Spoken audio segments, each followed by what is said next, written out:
আসসালামু আলাইকুম রহমতুল্লাহ। আজকে আমরা জানবো আমাদের প্রিয় নবী হজরত মুহাম্মদ সাল্লাল্লাহু আলাইহি ওয়াসাল্লাম কীভাবে সাহাবীদের সাথে কথা বলতেন।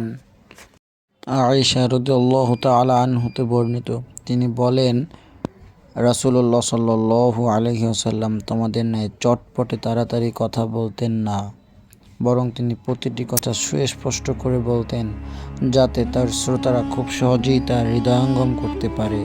তিরমিজি মানবিক অধ্যায় হাদিস 3738। সুবহানাল্লাহ। দ্বিতীয় সহিহ হাদিস আনাস বিন মালিক রাদিয়াল্লাহু তাআলা আনহুতে বর্ণিত, তিনি বলেন, রাসূলুল্লাহ সাল্লাল্লাহু আলাইহি ওয়াসাল্লাম প্রয়োজনে কোনো কথা 3 বার বলতেন, যাতে শ্রোতারা তার কথা ভালোভাবে হৃদয়ঙ্গম করতে পারে। তিরমিজি মানবিক অধ্যায় হাদিস 3769। আল্লাহু আকবার।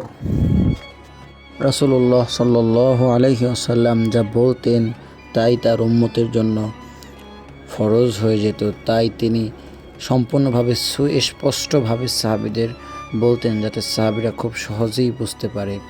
তিনি কথা কম বলতেন, কিন্তু যেটুকু বলতেন তার ব্যাখ্যা ছিল বিশদ ও ব্যাপক। 3 নম্বর হাদিস হাসান ইবনে আলী রাদিয়াল্লাহু তাআলা আনহুতে বর্ণিত, রাসূলুল্লাহ সাল্লাল্লাহু আলাইহি ওয়াসাল্লাম সর্বদা চিন্তায় বিভোর থাকতেন, সর্বদা ভাবতেন, তার কোনো স্বস্তি ছিল না। অধিকাংশ সময় নীরব থাকতেন, বিনা প্রয়োজনে কথা বলতেন না তিনি।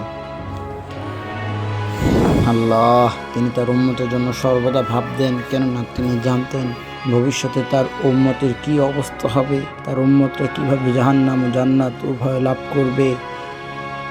সেজন্য তিনি রাতে ঘুমোতে পারতেন না, সর্বদা চিন্তায় বিভোর থাকতেন। সেজন্য তিনি কথাও কম বলতেন। সুবহানাল্লাহ। আমরা এমন এক নবী পেয়েছি যিনি আমাদের জন্য সর্বদা ভাবতেন। আমরা তারই উম্মত, কিন্তু আমরা এই নবীর আদেশ নির্দেশ উপদেশ সব কিছু মানি না, আমরা তার কথা শুনি না, আমরা তার সাথে বেয়াদবি করি। আল্লাহ আমাদের সবাইকে মাফ করুক, আমিন।